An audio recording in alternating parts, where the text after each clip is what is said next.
Given your experience, your history of monitoring UK politics, how does this moment stand out, and can Boris Johnson survive?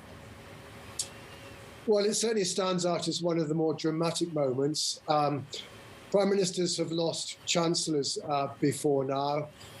Margaret Thatcher suffered that fate with the resignation of Norman Lamont. But the truth is that losing two senior ministers certainly meant that for an hour or two, we were just wondering whether or not this was a revolt of the wider cabinet of the kind that eventually brought down Margaret Thatcher in November 1990. Now, that's proven not to be the case.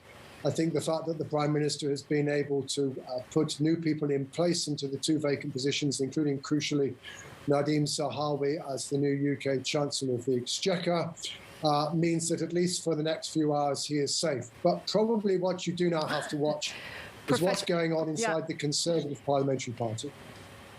But, Professor, when you say he's safe for the next few hours, I have to say, I mean, I'm sure if he's watching, it probably fills him with dread. How do you see this happening? Is it a vote of confidence, or will he just leave elegantly?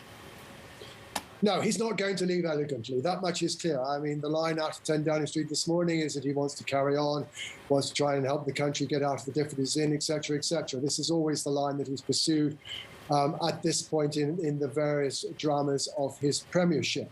In terms of the 1922 committee and the remaking potentially of that committee, the importance of that, what should we be watching for there? What kind of time frame could we be looking at in terms of repurposing that committee and maybe setting up the system for another vote of confidence?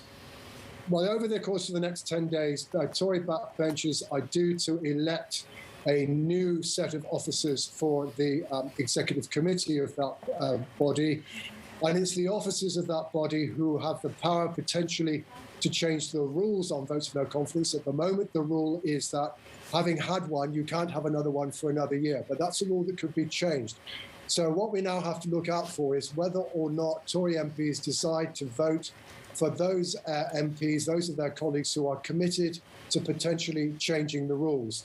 And certainly what we're getting in terms of mood music this morning is that there is now a body of Conservative MPs who still voted for the Prime Minister a month ago, who are now no longer willing to defend him. And the question is, has that tipped the Conservative Parliamentary Party into a position where a majority of them want him to go, and who therefore, as a result, a majority of whom will vote for those who wish to change the rules?